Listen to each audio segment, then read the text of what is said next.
மகாபாரதத்துல குரு இல்லாத கர்ணன் துரோணாச்சாரியாரை போய் பார்க்கறான். அவரு நான் குருவா இருக்க மாட்டேன்னு சொல்லவும் அவன் கிருபாச்சாரியார் கிட்ட போறான். கிருபாச்சாரியார் அந்த நேரத்துல மாணவர்களுக்கு பாடம் எடுத்துக்கிட்டு இருக்காரு. வானத்துல பறக்கிற பறவைய ஒரே அம்பால குறி வச்சு தாக்கணும். அப்போ அர்ஜுனனை கூப்பிட்டு சொல்றாரு. அர்ஜுனன் அதை பண்ணிட்டு சைட்ல ஒதுங்கிட்டார். இப்போ கர்ணனுடைய முறை.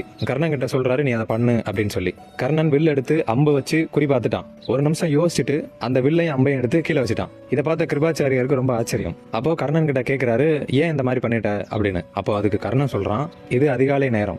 பறவைகள் எல்லாமே தன் குஞ்சுகளுக்காக உணவு தேடி போய்கிட்டு இருக்க நேரம் இது. இந்த நேரத்துல நான் என் வீரத்துக்காக அந்த பறவையை நான் கொண்டுட்டேன் அப்படின்னா அந்த குஞ்சுகள் எல்லாமே அனாதை ஆயிரும். அதை செய்யறதுக்கு எனக்கு விருப்பம் இல்லை, அதனாலதான் நான் அப்படி செஞ்சேன் அப்படின்னு சொல்லி அவன் சொல்றான். கிருபாச்சாரியார் உடனே, கர்ணா, நீ கத்துக்கிட்டது வில்வித்தை இல்ல, அது ஒரு வேதம். இந்த மண்ணுலகம் இருக்கிற வரைக்கும் உன்னுடைய புகழ் அழியவே அழியாது அப்படின்னு சொன்னாரு. நீங்கள் எவ்வளோ பெரிய வீரனாக இருக்கிறது பெரிய விஷயம் இல்லை, ஆனால் உங்கள் மனசளவில் ஒரு நல்ல மனுஷனா, அன்பும் கருணையும் மிகுந்த ஒரு நல்ல உள்ளமா எப்பவும் இருங்க.